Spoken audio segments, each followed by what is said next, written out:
ای وعدہ ہمارا جوان کتا کزدار رپورٹر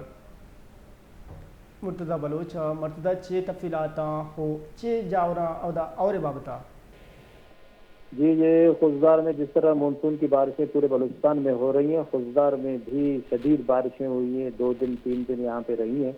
تو اس کی وجہ سے ندی نالوں میں طغیانی اور گلی کوچوں میں بارش پانی پانی، تو یہاں پہ جو پانی کرخ ہے، کرخ کا پورا ایریا 2 جگہوں سے بالکل پورا راستہ جو 2021 کے سیلاب میں بہہ گیا تھا، جس کو مستقبل طور پہ بنایا نہیں گیا تھا، مرمت نہیں کی گئی تھی، عارضی طور پہ بنایا گیا تھا، وہ پانی میں دوبارہ بہہ گیا ہے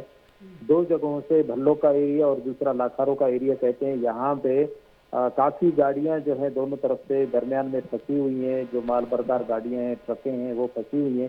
تو یہ راستہ مکمل طور پہ بالکل بند ہو چکا ہے اور کرخ کا زمینی راستہ خضدار سے منقطع ہو گیا ہے۔ اور اسی طرح ونگو جو ہے، یہاں پہ احمد کا ایریا ہے، ونگو جو اکثر تھوڑی یا بڑی زیادہ بارشوں میں بند ہو جاتا ہے، اور اس وقت بھی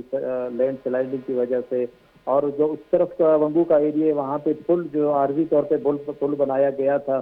وہ پل کا پورا حصہ جو ہے پانی میں بہہ گیا ہے، اور لہٰذا سندھ کا بھی بلوچستان بلکہ خضدار سے زمینی راستہ بالکل معطل ہو چکا ہے۔ اور یہاں پہ میں ضلع انتظامیہ کے حوالے سے بتاتا چلوں، یہاں پہ ضلع خضدار کے اندر کہیں پہ گھروں میں پانی دیا ہے، تو یہاں پہ لوگوں کو راشن رات کو اسسٹنٹ کمشنر اور ڈی سی کی ہدایت پر جا کر ان کو ٹینٹ وغیرہ دیا گیا ہے۔ باقی یہاں پہ کسی ایسا کوئی نقصان نہیں ہوا ہے، گھروں میں پانی گیا ہے،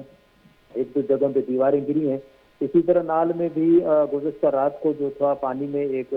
شخص جو ہے بزنجو کالونی کا تھا، وہ بہہ گیا تھا، جس کی کل شام کو اس کی لاش بھی مل گئی تھی اور وہ ان کے ورثاء کے حوالے کر دی گئی۔ اور مزید یہاں پہ ابھی تک تاحال رستے پر کوئی، کیونکہ پانی کا بہاؤ ابھی تک جاری ہے، اس لیے ابھی تک انتظامیہ کی جانب سے یا باقی محکموں کی جانب سے کرخ کے راستے پر ابھی تک کوئی کام اسٹارٹ نہیں کیا گیا ہے۔ جی بہت شکریہ مرتضی بلوچ میں محمد علی کنگا۔